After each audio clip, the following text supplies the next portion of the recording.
Ayollik energiyasi o'zi nima?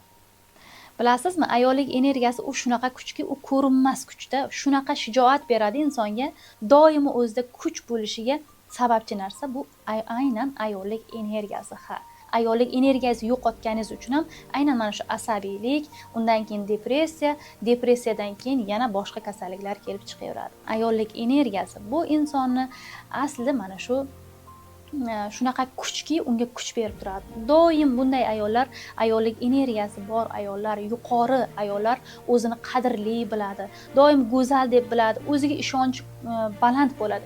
Qancha insonlar uni yomonlasa ham, xunuk desa ham, boshqa desa ham, u o'ziga ishonch baland bo'lsa agar, boshqalarning gapiga ahamiyat bermaydi. Atrofdagi jamiki insonlar bunaqa energiyasi bor ayollarni sezib turadi. Sizni energiyangiz bo'lmasa, ularni ham sezib turadi. Sizni energiyangiz zo'r bo'lsa, doim insonlar sizni oldingizga kelaveradi, energiyangizga tortilaveradi. Agar sizda tushkun kayfiyat bo'lsa, stressda, asabda bo'lsangiz, bu ham insonlarga bilinib turadi-da. Mana shu ayollik energiyangiz yo'qolganidan dalolat beradi mana shu.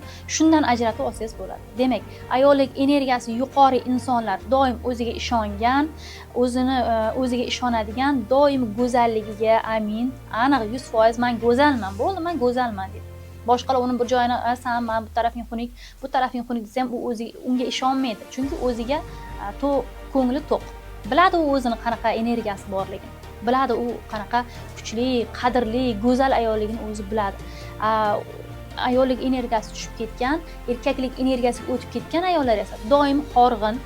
Uni yuzidan ham bilsangiz bo'ladi, yuz tuzilishi doim nima deydi, terilari osilgan, ko'zlarida nur yo'q yoki teri anaqa nima deydi, ajin tushib ketgan, doim shu qaraganingizdan o'sha uni energiyasini bilsangiz bo'ladi. Bunday ayollar ayollik energiyasidan tushib, erkaklik energiyasiga o'tib olgan ayollar hisoblanadi. Xo'p, doim ayollik energiyasida bo'lgan insonlar doim pozitiv ruhda yuradi. Doim nima deydi, bo'ladi-yu, dunyoni suv bossa ham o'rda nima deydi, bir narsaga g'am yo'q deydi-ku, xuddi shunaqa iborada ayollar xuddi o'ziga ishonchi baland, doim xushmuomala, xush kayfiyatda yuradi. Ayollik energiyasi balansda bo'lsa. Tushuntira oldimmi? Keyingisi erkaklik energiyasi nima? Endi erkaklik energiyasi haqida qisqacha gapirib beraman. Erkaklik energiyasi bor ayollar doim erkakka o'xshab yuradi. Semirganda ham erkak kishiga o'xshab semiradi. Hech e'tibor berganmisiz? Yelkalari katta, bo'yinlari yo'g'on, gapirish ohanglarida anaqa bor. Qo'pollik bor ayollarni hech ko'rganmisiz? Mana shunday erkaklik energiyasi ko'payib ketgan insonlarda, ayollarda mana shunaqa semirish bo'ladi-da. Erkaklik garmoni, erkaklik energiyasi oshib ketsa, sizda xuddi mana shunaqa holatlar bo'ladi. Erkakka o'xshab semirishni boshlaysiz-da. Ayol semizlik bilan semizlik farqi bor. Ayollar esa qo'pol semirishni boshladimi, demak unda ayollik garmoni kamayib, erkaklik garmoni ko'payib ketgan. Aynan mana shu energiyaga ham bog'liq. Tushundingizmi? O'sha narsani tekshirtirishingiz kerak. Keyin sochlari to'kilishni boshlaydi, har xil tuklar chiqishni boshlaydi. Kuzatganmisiz? Oldin tukingiz yo'q-u, kamroq-u, endi tuk chiqyapti. Ana o'shandan ham sezsangiz bo'ladi. Erkaklik garmoni mana shundan ko'payib ketganini bilsangiz bo'ladi. Undan keyin esa erkaklik energiyasi har doim shijoat bilan ish qiladi, shunaqa energiyada yuradi bunday ayollar. Hamma ishni borib yorib, sindirib keladi, borib milisaga ham o'zi, gayiga ham hamma narsaga o'zi prav bo'ladi-yu, borib shunaqa ayollar janjalkash, bolasi maktabdan 2 olib kelsa ham borib urush qilib, ustozi bilan borib o'sha gapirib kelmasa hisob emas. Bunday ayollar o'sha erkaklik energiyasi ko'payib ketgan. Ular gormonal narusheniyani hisobiga ham bo'ladi. Bu energiyani ko'tarilib erkaklikka o'tib ketishi ham sababi bo'ladi. Xullas, erkaklik energiyasi ko'payib ketsa yana bir dunyo sabablari bor buni. Xo'p, har doim aytgan narsasi, aytgan gapi joy-joyida bo'lishi kerak. Bitta misol uchun uyda chang bo'lsa ham, o'sha changni ko'rdimi, bo'ldi, u tezda asabiylashadi, tez stressga tushadi. O'sha narsani qildirmaguncha qo'ymaydi. Yoki bo'lmasam uyda aytgan, turmush o'rtog'ini gapiga quloq solmaydi, uni aytgani bo'lishi kerak. Doim maniki bo'lishi kerak. Doim ma'ni bilan yashaydi. Bunday ayollarni menini qo'yadi birinchi oldinga. Ishxonasida ham doim mana aytganim bo'lishi kerak. Bolalariga ham o'zini zug'umini o'tkazadi bunday ayollar. O'sha turmush o'rtog'iga ham doim o'z oiladagi tizginni, ya'ni o'sha oiladagi boshqaruvni ham bu ayollar qo'liga olib oladi. Doim maniki bo'lishi kerak deb o'ylaydi. Yaqinda aynan mana shu muammo bilan bitta ayol kelgandi meni oldimga. Oilani butun bir yukini bo'yniga olib olgan. Erkak yotadi, bitta ish qilmaydi, ishlamaydi, hech qayerda ishlamaydi eri. Oilani boqish ham ayolni bo'yniga, bolalariga qarash ham, umuman uydagi produktni ham ayol kishining bo'yniga bo'lib qolgani uchun ayol ketib qoladi. Ketib qolgandan keyin meni nimamga keldi, qabulimga keldi va bu ayol bir dunyo vajlarni ko'rsatdi. Erim unaqa, erim bunaqa, erim yotadi, hamma ishni men qilishim kerak, qaynonam bilan kelisha olmayman. Faqat o'g'lini tarafini oladi, o'g'lini oqlaydi, meni tushunmaydi, meni eshitmaydi. Mana shunaqa muammolar bilan keldi. Keyin men to'xtang.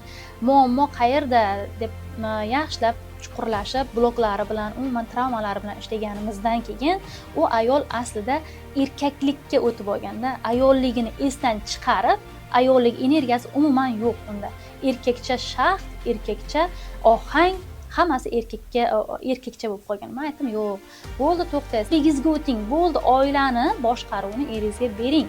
Siz aynan mana shuning uchun ham erkakka aylanib olgansiz. Eringiz shuning uchun ham ish qilmaydi, shuning uchun ham uning yo'li yopiq. U shuning uchun ham bo'ldi, sen boru, men yotaveraman, sen o'zing qilaver.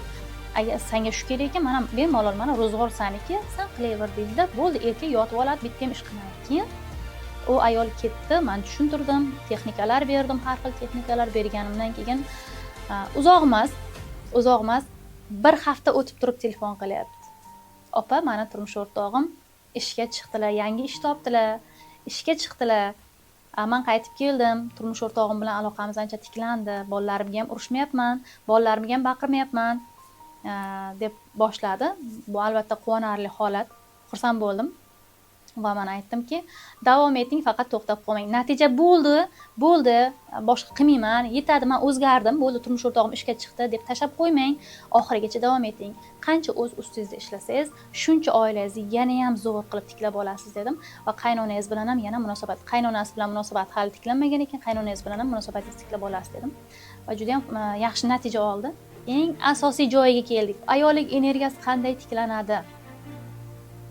Har kuni o'zingizga qarab yuring. Turganingizdan kayfiyat, energiya bilan turishingiz kerak. Energiya deganda tushunaman, ko'pchilik tushunmayapti. Energiya nima o'zi? Qanaqa u narsa? Ushlasa bo'ladimi? Ko'rsa bo'ladimi deyshadi. Yo'q, u ko'rinmaydigan hissiyot. Tushundingizmi? U ko'rinmaydi. Uni shunchaki his qilasiz. Tushuntira oldimmi? Har kuni o'zingizga qarab yurasiz. Qarang, oynaga qarang, kiyinishingizga qarang. Turmush o'rtog'ingiz ishdan kelsa, bitta ko'ylak bilan, shunaqa insonlarni bilaman, bitta ko'ylak bilan ertalab ham, kecha ham 5 kun, 1 hafta yechmaydi shu ko'ylakni. Iloji bo'lsa 1 yil kiyaveradi. To'g'ri, sharoitingiz yo'qdir. Shuni qaytadan yechib, borini kiysa bo'ladi, toza qilib kiysa bo'ladi. Shunaqa erkaklar ishdan keladi, ayoli shunaqa darajada kutib oladiki, ustidan piyoz hidi kelib turibdi yoki molni hidi kelib turibdi. Shunaqa vaziyatlar bo'ldi. O'sha narsasi bilan turmush o'rtog'ini oldi. Assalomu alaykum bo'ldi. Shu salomni ham bermas ekan ba'zi bir ayollar. Salom yo'q. Shunday ko'rishadi. Yaxshi keldingizmi bo'ldi. Shu boshqa ishi bilan ovora bo'ladi. Yo'q, unaqa bo'lmaydi. Qarang o'zingizga. Erkak kishiga kim yoqadi? Erkaklarga nima yoqadi bilasizmi? O'ziga qaragan, doim xushmuomala, kayfiyati a'lo ayollarni sevadi ular.